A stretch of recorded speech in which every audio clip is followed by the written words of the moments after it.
Welcome, everybody. Thanks for joining us tonight. We'll get started in just a couple minutes. Until we do, please introduce yourself in the chat. Include your location, your name, any organizations that you're with. And our icebreaker for tonight is, what are you doing for spring break, if anything?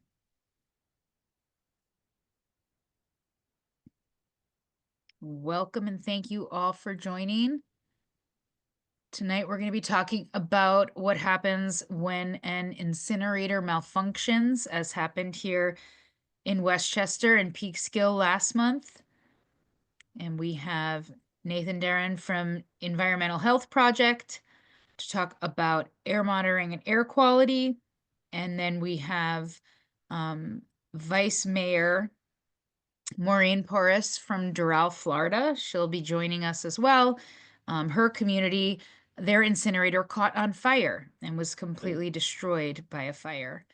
So hopefully she'll be sharing some things we can learn from their community and what they've been through to better prepare ours to not be reliant on trash incineration. So welcome, everybody. Thank you for coming. As we wait for critical mass, I am just going to jump the gun a little bit and talk about some upcoming events that we have going on.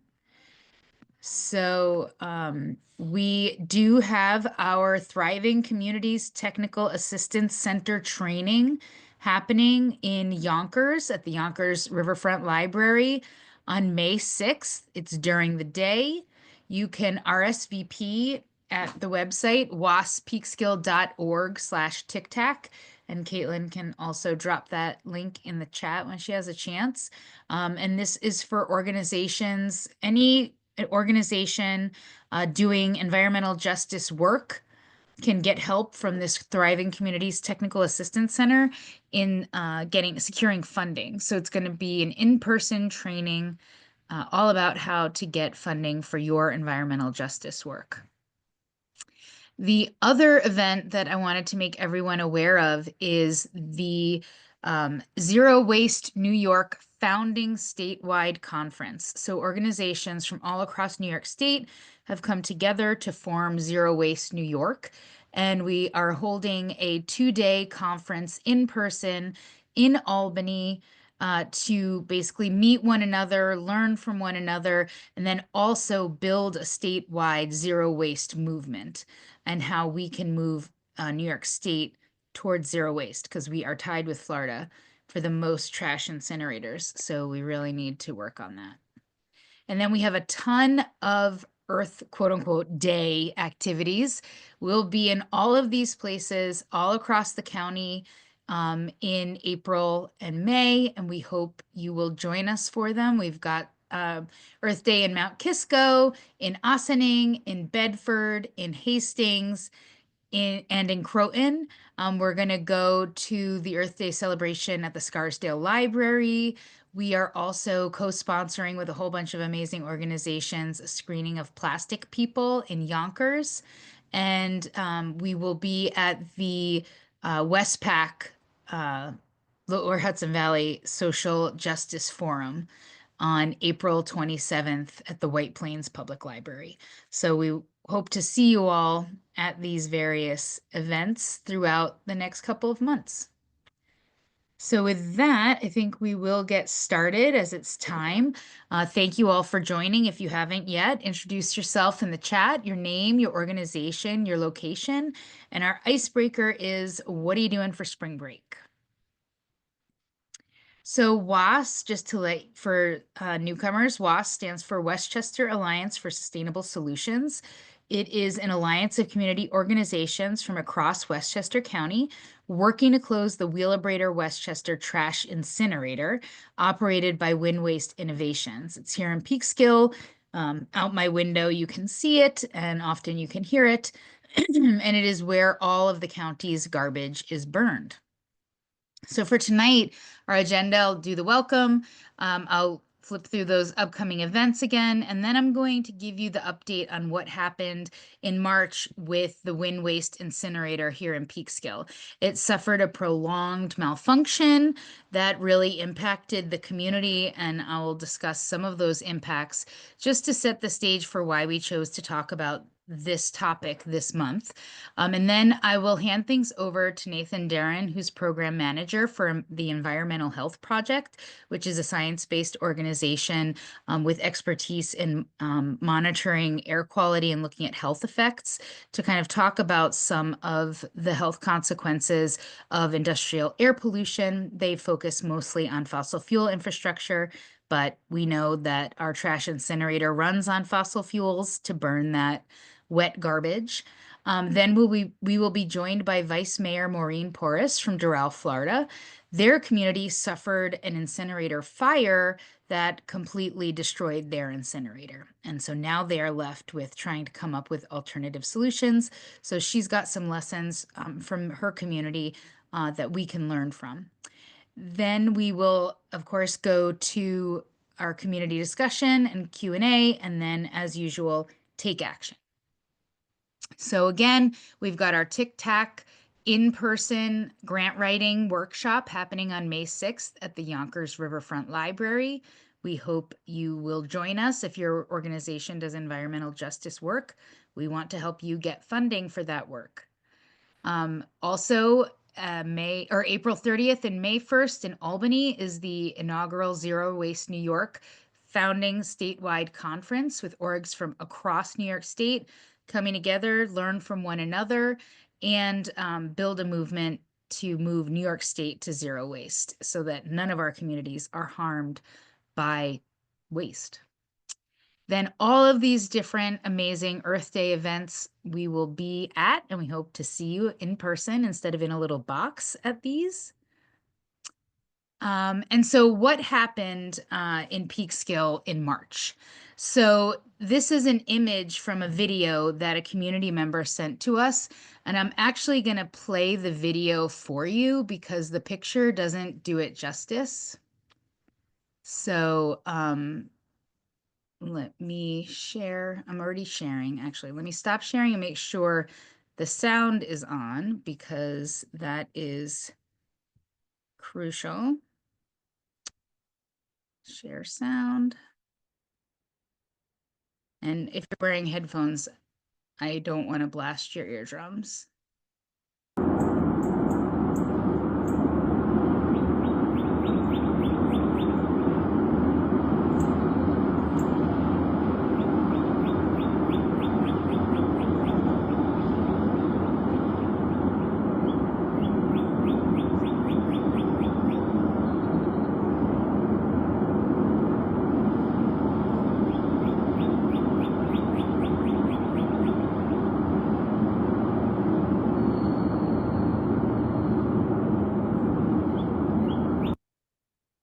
So hopefully you could appreciate just how loud that was.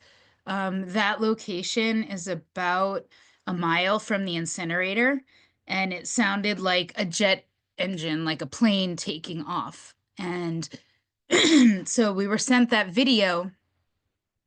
It was taken around 8 o'clock, 8:30 in the morning, from someone getting their kids off to school. And I went to, and the video is online. That's the link there. And I did check our purple air monitor that we have located in Peekskill, not far from the incinerator. And what you can see is that really high spike there happens right around the same time as this video was taken. And the color coding, this is measuring particulate matter, and the AQI stands for Ambient Air Quality Index, I think, and probably Nathan can correct me if I'm wrong on any of that. And this peak, the red, means it's harmful for people to be breathing, and especially for sensitive people to be breathing. So there was a massive spike right around the time this happened and this video was taken. So I emailed Mary Urban, who is the Wind Waste Senior Director of Communications and Community, and asked her what was going on with the incinerator because it was super loud. There were huge plumes of smoke coming from the stack. And she wrote me back and said, we were in a scheduled cold iron outage, which we only do every few years so that we can maintain the facility for maximum efficiency and safety. The two boilers and turbine are being brought back online now. It will take a few hours of steam venting and some noise from the pressure as it comes back online. The third boiler will finish its maintenance today, and they will bring that online in the morning. There will be a period of venting and audible noise, and then it will pause until tomorrow morning. So, we know that at startup, it's really dirty, the emissions, and they use a lot of fossil fuels at this time as well. But it didn't go as planned. And they were not able to get it started, or when they got it started back up, they were unable to connect to the electrical grid, so they were not able to use that steam to generate energy, and they had to keep venting it for over, I think it was about a week. And Ellen Weininger from Grassroots Environmental Education and a member of our WASS core group emailed the Department of Environmental Conservation about this and got this response where they said they're monitoring. DEC staff is currently reviewing data from facility startup operations on Saturday, March 15th. And here's the air monitor from their Saturday, March 15th. They always do this. You can see it's 1:30 in the morning.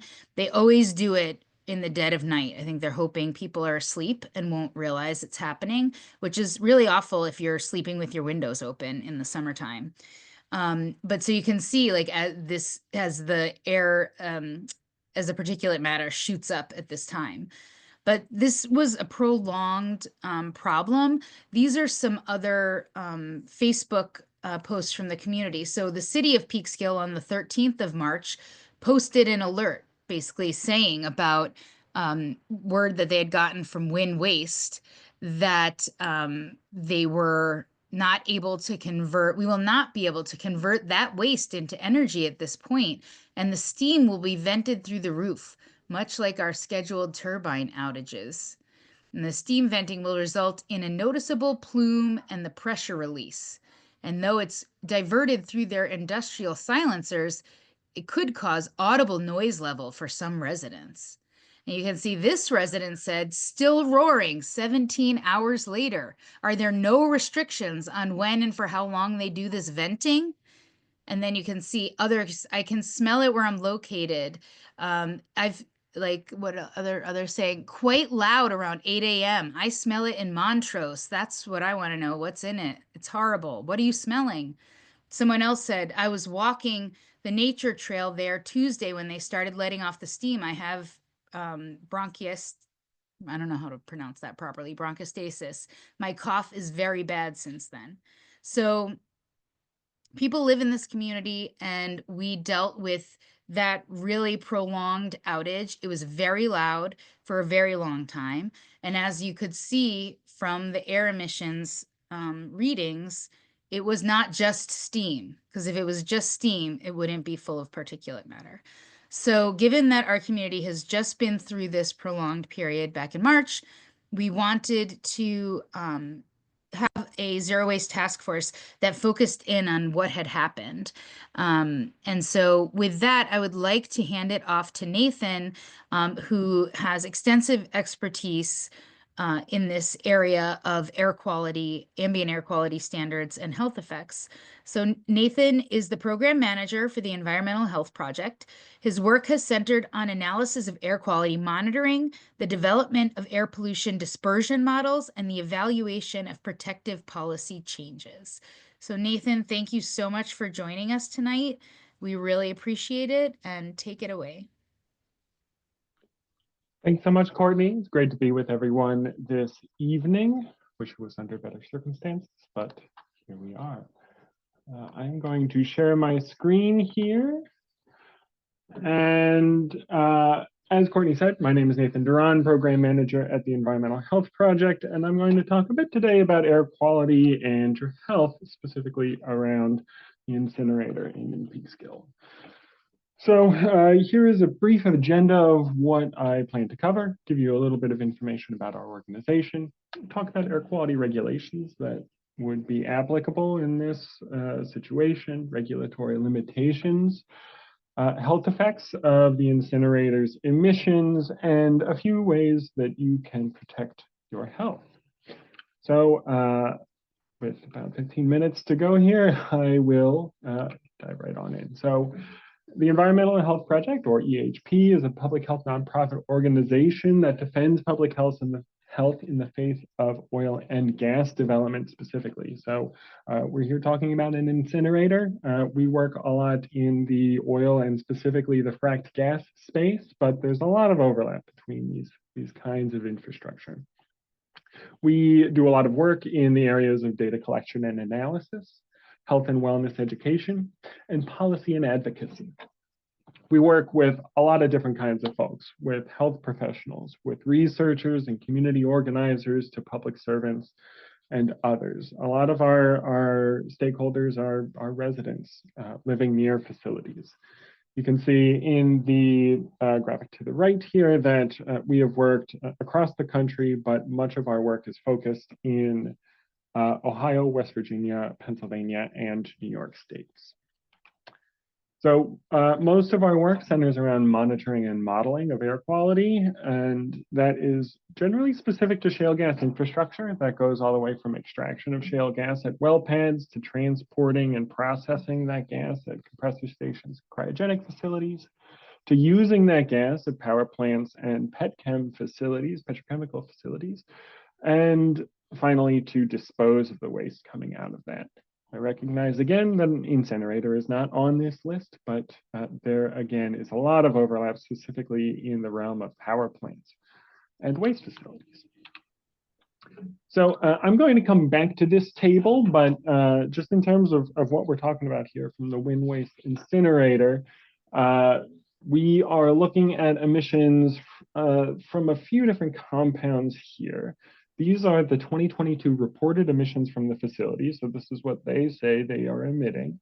And we can see that we're looking at a mixture of particulate matter, nitrogen oxide, sulfur dioxide, carbon monoxide, VOCs or volatile organic compounds, also hazardous air pollutants or HAPs. There's a lot of overlap between VOCs and HAPs. And then, of course, a bunch of CO2. I'm going to come back to this, but I just wanted to put it up as we go into a brief discussion about the regulatory frameworks that exist to protect communities from air pollution. So as many of you probably know, the main law that governs air pollution across the country is the United States Clean Air Act.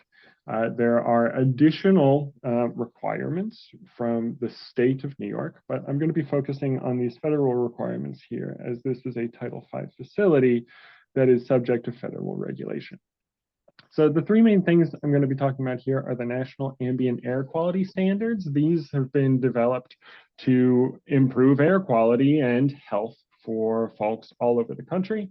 And if we're being honest about their impact over the past 50 plus years, they've done a pretty good job of that. We'll also talk about the Title V program and sections 111D and 129 of the Clean Air Act. Taken together, these are a lot of the regulations that apply to the incinerator, but there are certainly ways that they are not fully accounting for everything that's coming out of this facility, nor protecting community health from its emissions. So to get started with the National Ambient Air Quality Standards, or the NAAQS, as I will be calling them here, these standards mainly regulate the 6 what are called criteria pollutants. So this includes particulate matter, carbon monoxide, lead, nitrogen dioxide, sulfur dioxide, and ozone. 4 of these were listed on that table, with lead and ozone being things that are a little outside of, they're not what we would necessarily expect to see from a facility like this. Now, lead is emitted from incinerators, certainly, but the lead program is a bit different than these others, and ozone is not primarily emitted by anything. We'll get into that here later. So the US EPA goes about regulating these 6 pollutants by determining if any particular area is in attainment of their standards. So each of these compounds has a level that you have to be below. And they usually have multiple levels that you have to be below, right? So there's often a shorter term and a longer term standard. They differ from pollutant to pollutant, and sometimes this isn't always the case, like with ozone, but usually there is like an annual average that you have to be below.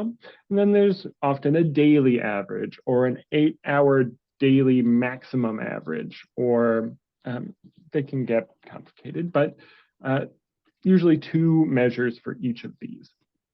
And if you are exceeding one of those standards, then the EPA is going to say this area that exceeds our standards is out of attainment. And they do this using monitors and modeling. We can see here on the map to the right where the nearby monitors are. You can see they are the green dots on this map. And it is interesting to note that Peekskill here is sort of in the middle of a donut hole, if you will, where there isn't a particularly close monitor. This one down near Haverstraw is not necessarily particularly far away, but on the other side of the Hudson, and certainly potentially quite different situation going on there. Also note that these monitors don't monitor all 6 of these criteria pollutants. Most of these are going to be monitoring only particulate matter or ozone. There's a lot of ozone monitors out there. There's quite a lot of particulate matter monitors out there, and almost none of the rest of these. So that's the first step of utilizing the National Ambient Air Quality Standards. The second step is that the state government has to come up with a state implementation plan that reduces pollution in areas that are out of attainment. And there's a lot of ways they can go about doing that, but they have to come up with a plan that the EPA then approves. Now, the main way they go about reducing pollution in these non-attainment areas are by requiring specific pollution control technologies. There are the 3 main kinds that are required in different situations. So you have your reasonably available control technologies when there is an existing source in the non-attainment area. And then they get more, I guess, helpful in terms of the pollution that they're controlling as you go down the list here. So if you're in a non-attainment area, but you already exist as a source, then you're going to have requirements put on you, but they're rather lenient compared to the other kinds of requirements that are required of new sources or sources that are getting a major retrofit. So that's generally how the NAAQS works. They say, okay, is this area meeting the standards? Yes or no. If it's not meeting the standards, we're going to have greater requirements for pollution control from emitters in that area. Other regulations that apply, we have maximum available control technologies that are required of major sources of hazardous air pollutants, which is outside of the NAAQS framework. We have Title V requirements, which have specific reporting and pollution control requirements. They have stack testing requirements. And importantly, Title V permits are federally enforceable. So this is what gets the federal government involved. Lastly, we have the Clean Air Act sections 111D and 129. These are emissions guidelines specifically for power plants and waste incinerators. And you can see a bit of a timeline of recent developments here. So guidelines were updated in 2016. 7 years later, the state submitted a state implementation plan for that, a public comment 5 years later. And then 15 years after the guidelines were updated, a state implementation plan to meet those guidelines was approved, replacing a 23-year-old plan. So this takes time, and that is certainly one of the regulatory limitations that we see with this framework, right? So there's a bunch on this slide, The first being the determination of whether an area is within or without attainment. The density of the monitor network is certainly something that is important to have good information for those determinations to be accurate. And these determinations are often at quite a high level, at a county level or a portion of the county. And they don't really put a lot of emphasis on frontline communities that are directly next to large industrial facilities and impacted by emissions from those facilities. Also, the time frame of these standards, they use quite long averages. The shortest average that is used in the next framework is an 8-hour average. And those can miss some of the emissions that happen for shorter periods of time, but still impact human health. Much like the purple air readings that we were looking at earlier, these short-term spikes can have a lot of health impacts for folks that experience them, and particularly if people repeatedly are getting inundated by these high levels of air pollution over months, years, decades. That's certainly going to be an issue for long-term health, not only short-term health.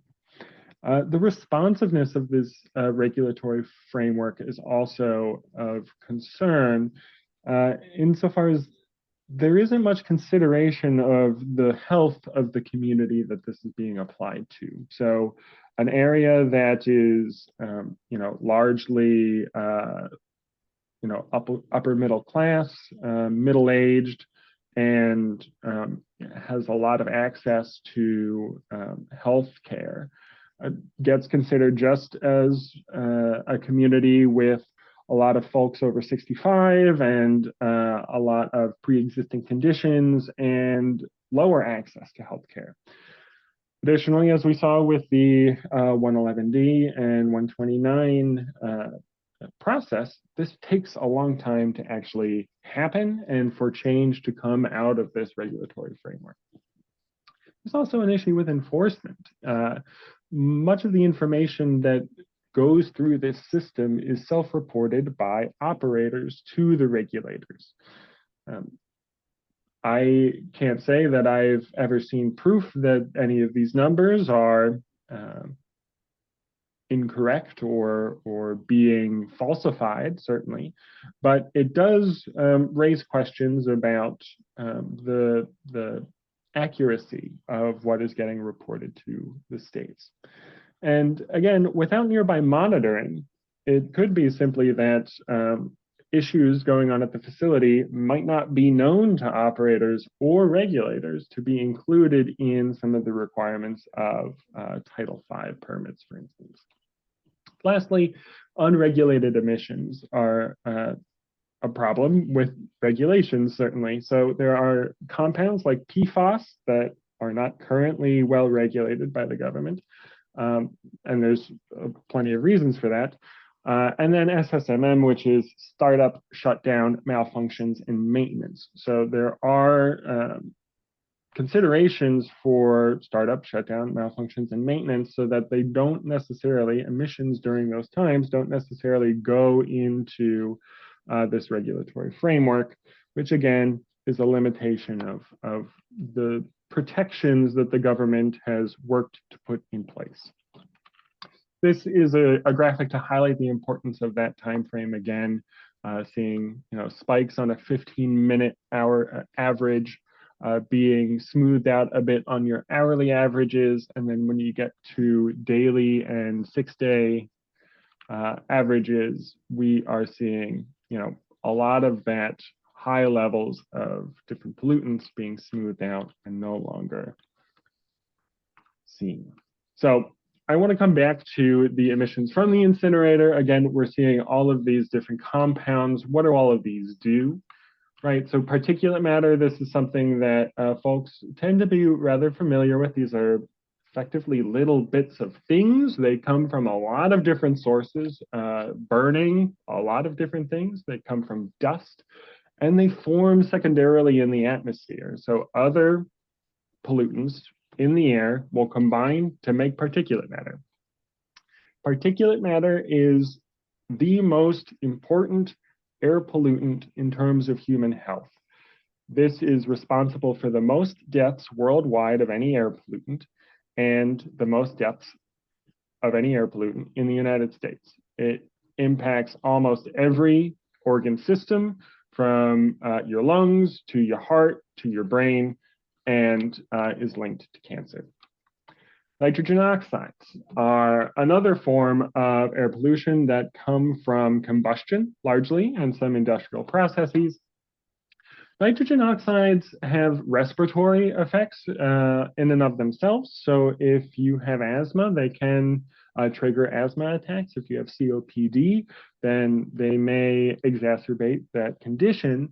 But one of the main reasons we're concerned about nitrogen oxides is that nitrogen oxides go on to form ground level ozone, particulate matter, and acid rain.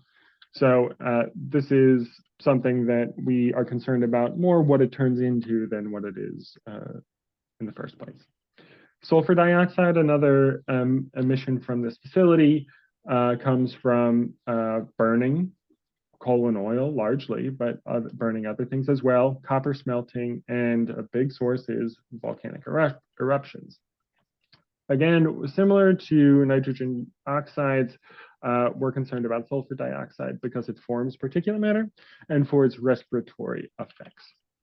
Carbon monoxide, lots of folks are familiar with carbon monoxide, specifically carbon monoxide poisoning, but in lower levels, before you get to the level that it would cause poisoning and death, it can also cause headache, nausea, and heart failure. Volatile organic compounds, another class of compounds released by this facility, is a wide-ranging, diverse set of gases emitted from, again, combustion, but also the manufacture of chemicals, and particularly from natural gas and gasoline. Health impacts from VOCs vary wildly depending on which VOC we're talking about. Some VOCs, like benzene, have very high ability to cause cancer. Others, like acetone, don't have really as many effects until you get into very high concentrations. VOCs are largely regulated by the federal government due to their ability to form ozone, but they themselves can cause respiratory, cardiovascular, and neurological effects, as well as many VOCs are known carcinogens. So that's a lot. I know there's probably a lot more we could talk about in terms of these specific emissions coming off of these off this incinerator, but I want to give you just a few things that you can do to protect your health if you live near this particular facility. One thing you can do is pay attention to your weather and air quality forecasts. I'm going to get some links up here. So we know that when air is stagnant, that air quality tends to get worse. And airnow.gov provides a good number of air quality forecasts for communities.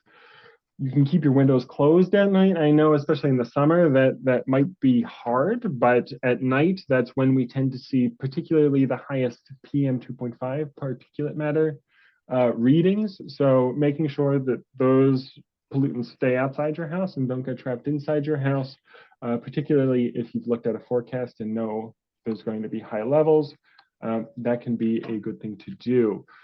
Using an air purifier is really helpful for making sure that your home stays safe for you and your family. We recommend the Austin Air Health Mate. I'm going to put a link to that in the chat.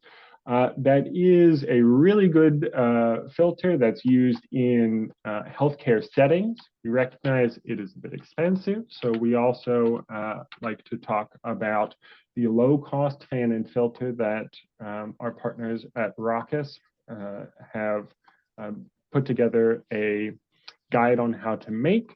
Also, removing indoor air pollutants is, there's a lot of them out there. A lot of us spend most of our time indoors, so making sure that we remove indoor air pollutants is really important there. And one of the best ways to do that is by vacuuming instead of sweeping and using a HEPA filter in your vacuum. So something else that can be really helpful to protect your health is to keep a health journal, keep a health diary. So keeping track of symptoms when they're happening, what the weather was doing, what any nearby air quality monitors were indicating. And if you know that something was going on at the incinerator, noting that can be really helpful to have an informed conversation with your physician about what could be, triggering asthma attacks or exacerbating COPD or causing headaches or nosebleed or things like that. So a few resources here just to close out. We have EHP's guide on protecting your health. We have tips for talking to your healthcare provider. We have potential health effects due to inhalation of a variety of different air pollutants. We have the Air Now link for Peekskill, and we have the purple air map for the area, which it seems like you all are already quite familiar with, but all of those, I'm sorry for the many, many links, but I put all of those links in the chat since you all are not able to click on this right now, and I'm happy to share these slides after. I know I'm a little over time. I apologize for that. Here are some contact details. I know we'll have time for questions after we hear from the other speaker here. Thanks for listening to me speak. I'll be sure to address any questions I see in the chat. But for now, that's what I have for you. Thanks so much for having me. And Courtney, do I toss it back to you? Yep. Thank you so much, Nathan. Really appreciate that. Lots of useful information.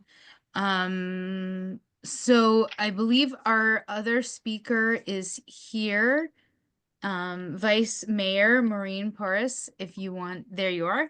Wonderful. Thank you so much for joining us and for making time. I know you're super busy and I appreciate you hopping on. Maureen Porras is an immigration attorney and vice mayor of the city of Doral, committed to public service, environmental justice, and the well-being of her community. She was born in Nicaragua and raised in Miami. Her personal immigration story inspired her lifelong advocacy for equity and sustainability. With over a decade of legal and community leadership experience, she has worked with national and international organizations to expand access to legal services and promote human rights. As vice mayor, she has been a vocal advocate for zero waste strategies, responsible governance, and long-term solutions to protect public health. Her leadership was key in addressing the dangers of a local incinerator in Doral and advancing sustainable policies for future generations.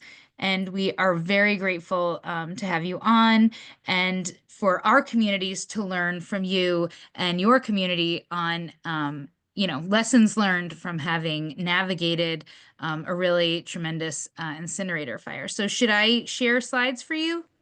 That would be great. Thank you. I apologize. I didn't make it to my laptop, but I'm here. So it would be great if you could share the slides. Yep.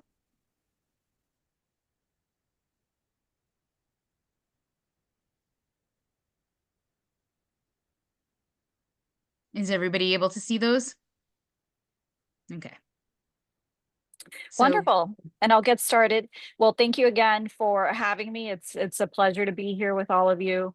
I'm Maureen Porras. I'm currently serving as the vice mayor of the city of Doral in the county of Miami-Dade in South Florida. And I have been in part of the city council since 2022, which is when I was elected. If you could go on to the next slide. So again, just very briefly, I am an immigration attorney and I have been working with the community as an attorney over 10 years. And I'm also a public interest lawyer. I've been working in the public sector for 9 years. And I knew that when I ran for office, I really wanted to focus on really adopting and passing legislation that was environmentally friendly. We are one of the fastest growing cities in the county. We are basically a central city where we have a lot of investors, businesses, We have a lot of great residents. Actually, we have one of the highest educated residents in the county as well. And so I felt that not only did I want to have our city become a leader in this space, but I felt that we also had very receptive residents that would agree and also support initiatives that would focus on sustainable and green policies. And so that was part of my priorities when I was campaigning, as well as my part of my priorities during the first 2 years in office. And we can go on to the next slide. And obviously why? Because it's important for our city. It's important for our quality of life. We have been here in the city of Doral dealing with an incinerator for over 40 years. And 2 years ago, it actually went up in flames. And during that time, we had a lot of residents that were very impacted by it. We have the incinerators located within less than half a mile of residential areas. So a lot of those areas were, and the residents in those areas were seeing a decrease in their health and their well-being. A lot of them were experiencing respiratory issues.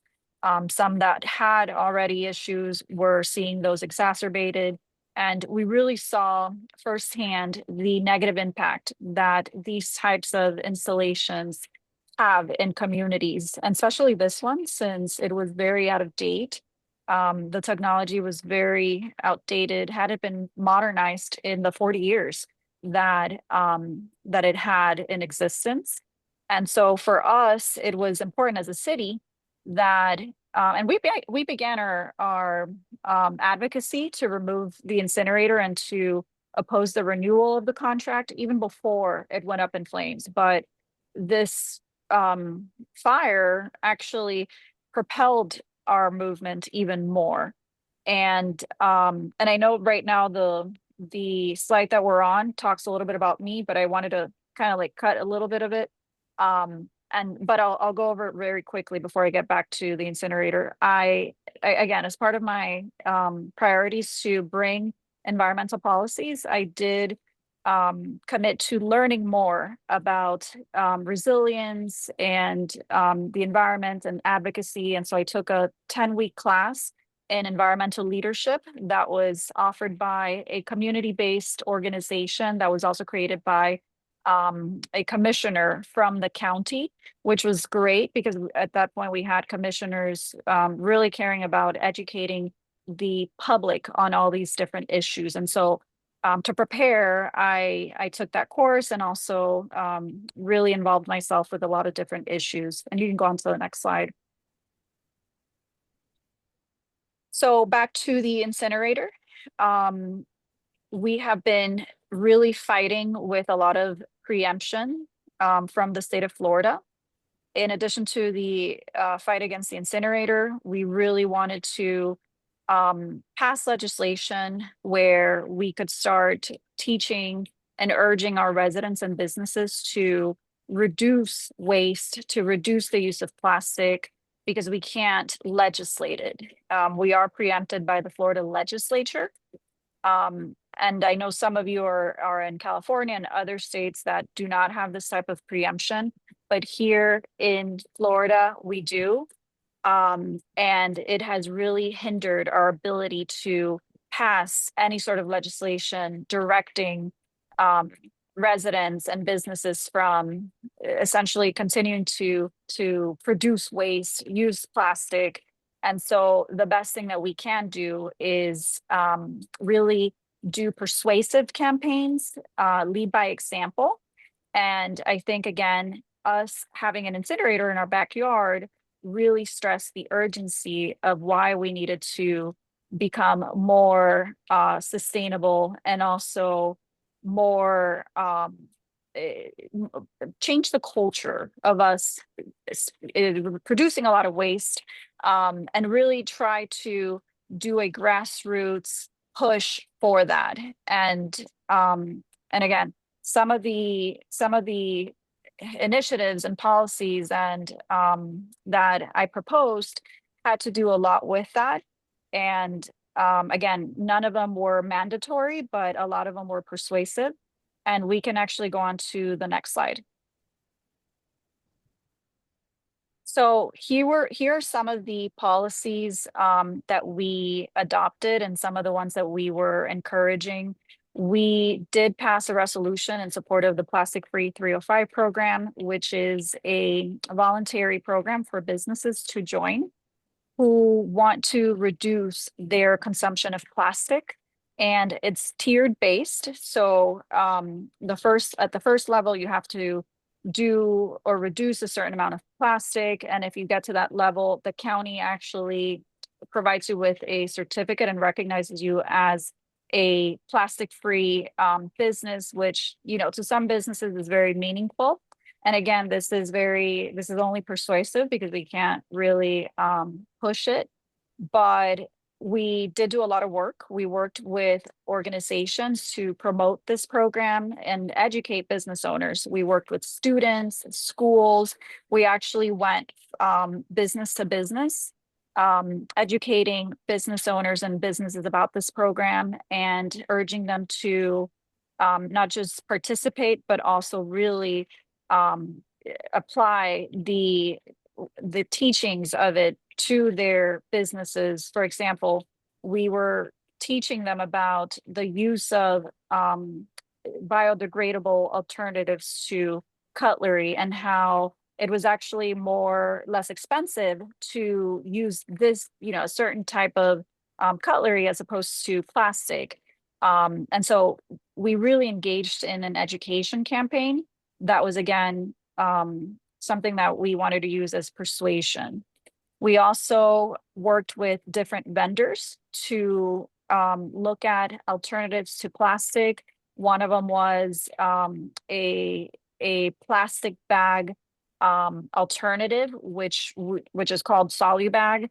We actually did also pass a resolution where we were going to be replacing plastic bags within the city to in all of our parks so that we could start reducing our consumption of plastic.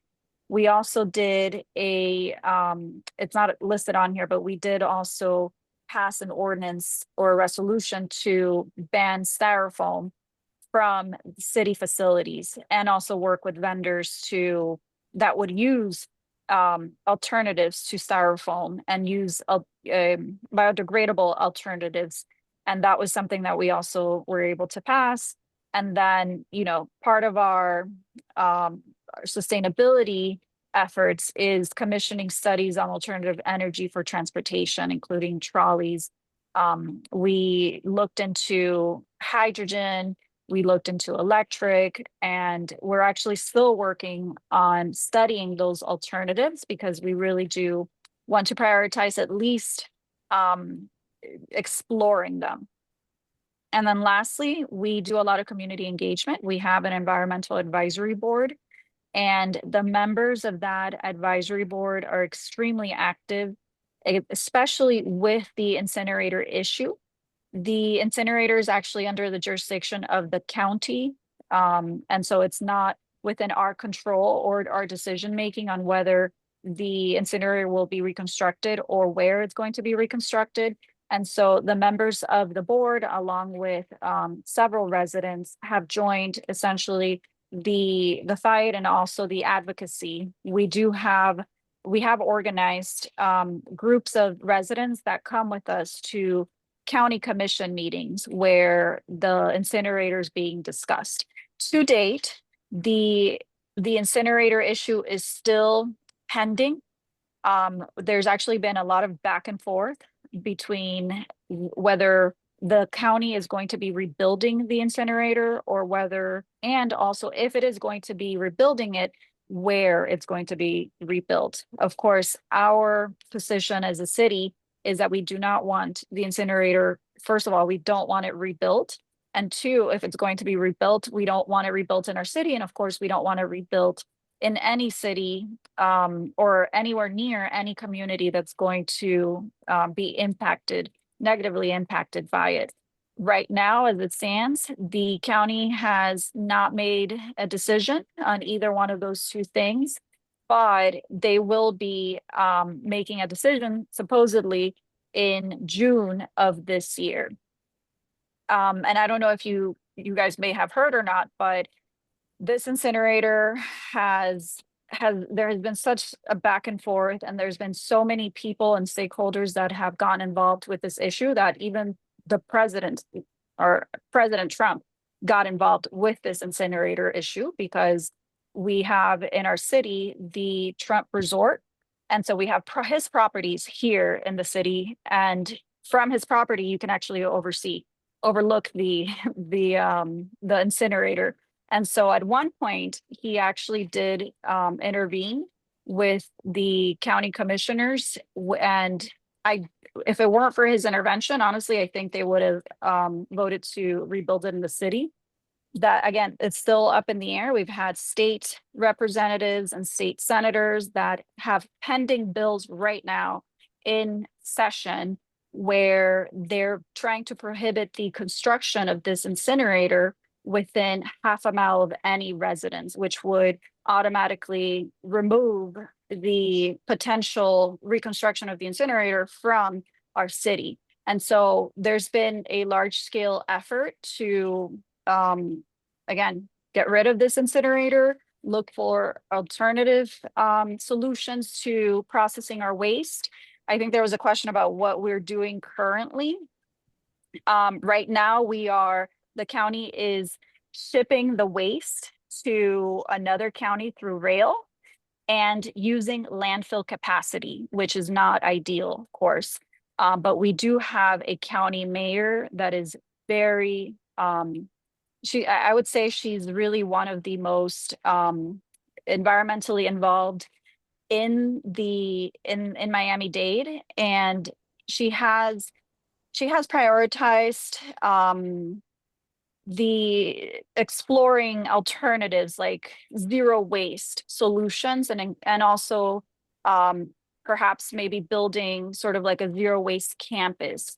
And she's actually the one that as a commissioner created that 10-week course that I took back then. So she's actually been very hands-on, I think the most hands-on in all of the county history. And even with that type of person, it's been very difficult to deal with incinerator. So right now, like I said, we are waiting for the next county commission meeting, which is going to be in June, where we are expecting to see the county commission take a vote on, again, whether they're going to rebuild this incinerator and where. And of course, we continue to advocate. We have lawyers, we have lobbyists. Again, we had the president intervene in all of this, and we're continuing to fight for a solution for our community and our residents. And let me see if I missed anything. I think if you can go to the next slide. I think it was just the thank you. Okay, well, there you go. So yeah, so I hope I did a quick analysis there, because I know we were almost out of time. Yep. Well, thank you so much. I wasn't able to see the chat during this if there were questions, but if you have questions, raise your hand or you can drop them in the chat. I'm happy to read them. I had one for Nathan. If you could say a little bit more about, like, you showed the slide looking at, real time, where it was like very jagged looking peaks and troughs of the emissions data, and then the graphs kind of like smoothed out. Could you say a little bit more about that? Because we've gotten our incinerator keeps saying that there's no health impacts on the community, that all the impacts of the air pollution are mitigated because of, they have like some data of a snapshot of time, they do a model and they average it over some window, and then they show that it's some very low percentage of the allowable limits. But obviously, like the purple air monitor is showing these like very high spikes. So I guess say a little bit more about the time scale, and then what if you actually just are wanting to care about public health, what time scale should you be looking at?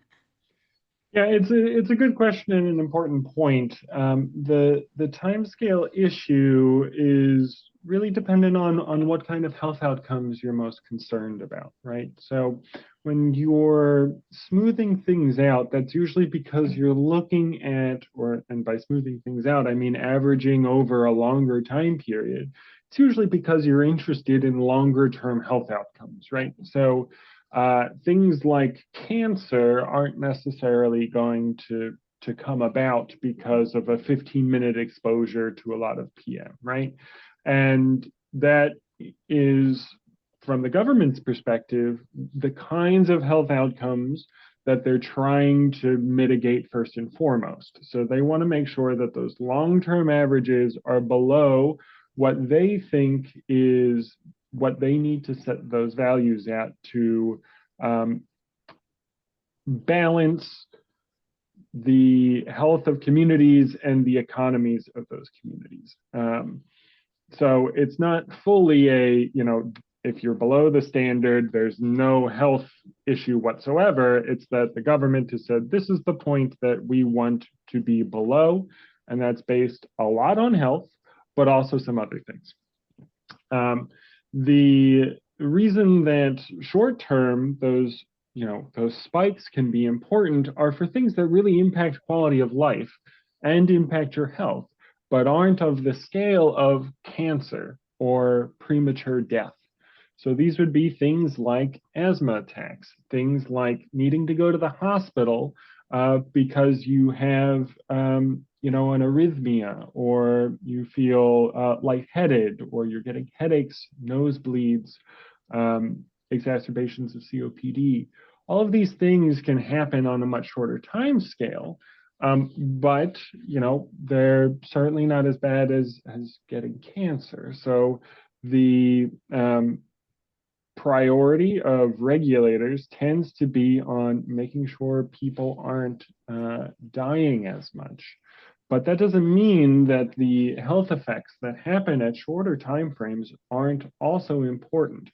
And the research around what repeated short-term spikes in air pollution can do to people that experience them for long periods of time simply hasn't been conducted in a useful and meaningful way.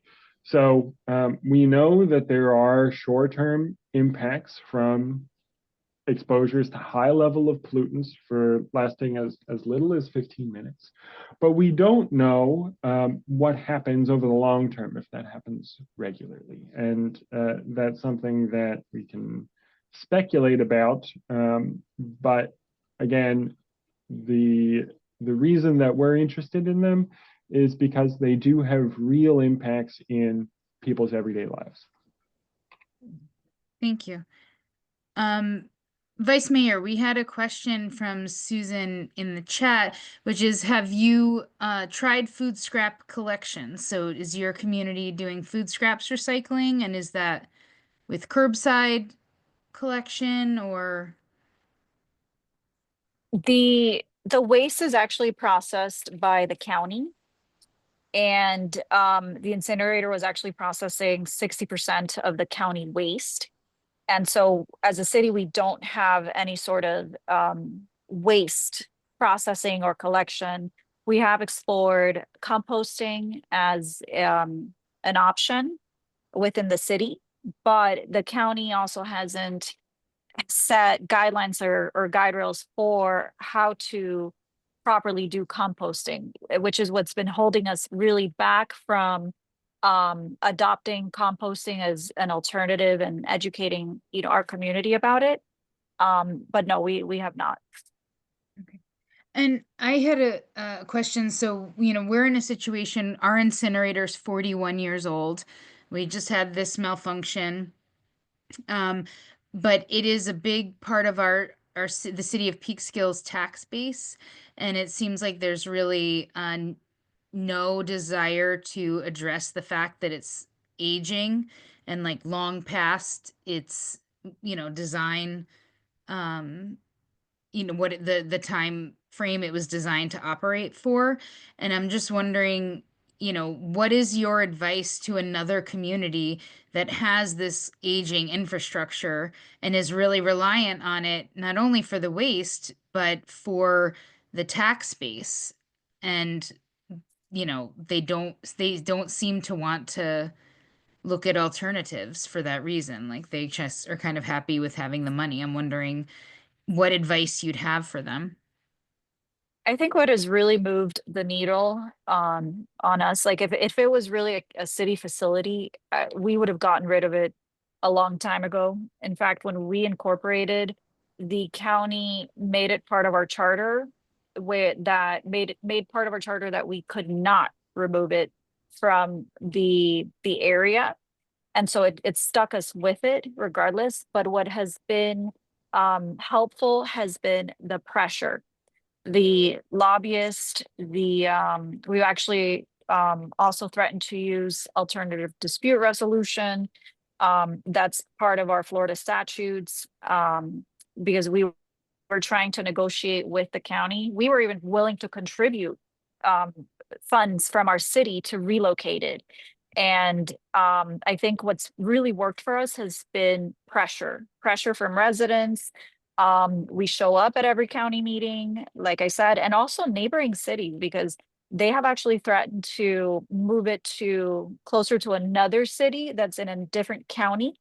And residents from that city that are outside the county come to the commission meeting. And the commissioners have been having a very hard time deciding where to put it because of that pressure. So I think, again, something that moves the needle is the pressure from residents, from the city, from lobbyists. You're in a unique position because you are the city. But I think pressure to your I don't know if it's city council members or commissioners, but pressure to to them, I think would be very helpful. Excellent. And two more questions for you, which is, do you know the cause of the fire at the incinerator? And like, is that something that should be that we should have our incinerator monitored for? So they didn't specify exactly what had happened. They said it was it was they claimed it wasn't from old age. Yeah, I know. We really don't trust the reports. But they couldn't really come up with a clear answer. But it was a very, very high level fire. I think it was the and forgive my wrong terminology. It was like a 4 alarm fire, which is like the highest. It had the highest alarm fire that you could have on the scale. So we really don't know the real reason for for it going up in flames. And then a last question, and then we want to wrap for time. But did that incinerator generate electricity, and was that a factor in or is that a factor in wanting to rebuild it? So it did generate electricity, but not sufficient enough for it to continue. So that wasn't a real factor. In fact, I think it was barely it was barely making sufficient electricity. There was a new one that was rebuilt in a different county that was rebuilt in, I believe, 2015. That it was very modern. There was no smell. And part of our problem was that it was producing a very horrible smell that would fill the backyards. It was terrible, terrible. People just couldn't be outside certain days. And so they were selling us a new incinerator and even took us to tour the new one, which, you know, we'll admit that it's a lot more modern technology. There wasn't really a lot of fumes and there was really no smell at all. Um, and that one was producing, of course, electricity enough to say that, you know, it was justifiable to have it, but not ours. Ours was not. Okay. Well, thank you both very much for for the presentation and all of the information. We really appreciate it. And with that, I want to just share a couple of wrap-up items, because we always try to end on action items. So for today, our action items are our standard invitation to all of you to join us in our core group meeting that does like all the planning, puts these programs together, is going to be at all the Earth Day events. We meet Wednesdays on Zoom at 6 p.m. And then we also have another subgroup that's working on the Thriving Communities Technical Assistance Center to bring funding to EJ communities in Westchester. That meets Mondays at 2:30 on Zoom. So shoot us an email or reach out to us via email or Facebook or Instagram if you would like to join us. No experience necessary, just willingness to make change. And then our action items we have on Wednesday, we'll be joining Beyond Plastics for information session about the New York State Packaging Reduction and Recycling Infrastructure Act, which will solve or move towards a solution for plastic pollution at the source by reducing what can be made and eliminating some of the worst, most harmful chemicals from the plastics. And we really need to work and get that done at the state level. And then there is a big rally day, a rally and office visits with state legislators in Albany on May 7th. WASS is going to be going. I will be there. There is a bus that's coming up from the city and making a stop at the Tappan Zee Bridge public parking lot in Tarrytown and driving up to Albany that day. But certainly, I'm happy to carpool with people. So if you want to go up, please reach out to us. We would love to have you join us because this getting this packaging reduction and recycling infrastructure bill passed and the bigger, better bottle bill will both go a long way towards eliminating the plastics that are currently being burned at the trash incinerator. And then just a review of all these very many amazing events that are happening throughout the county for Earth Day. We hope to see you at some of these in person. Come find us. We're going to have postcards. We'll be writing to Ken Jenkins, urging him to close this incinerator and move to zero waste. And then the statewide Zero Waste New York conference that's happening in Albany. I'm going to be going up for that. Also a chance to carpool if people are interested. So do reach out to us as well about that. And I think that was all that I had. Let's see. Oh, our Tic Tac Thriving Communities Technical Assistance Center grant writing workshop. If you need to write a grant, you don't know where to start, or you need some technical assistance, you need a map of some sort generated.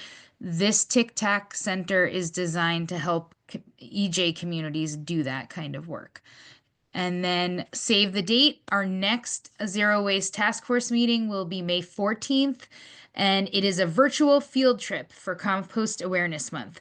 So we are hoping to get a virtual field trip to Compost Ed here in Westchester, so we can see like where our food scraps go.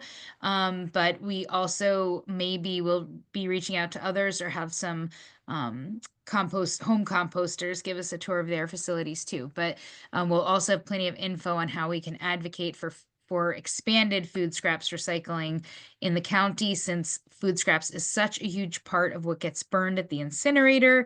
And because of how wet it is, it requires a lot more fossil fuels to burn. So it's kind of a double whammy and excellent solution. So with that, I thank you all for your time tonight, and big thanks to our speakers for all of the information that they've provided. And we will be posting this recording on our YouTube channel as usual. So if there's parts that you missed or you want to share it with your electeds so they can begin proper advocacy to close this incinerator down, we will have it. So thank you all very much for coming and have a good night.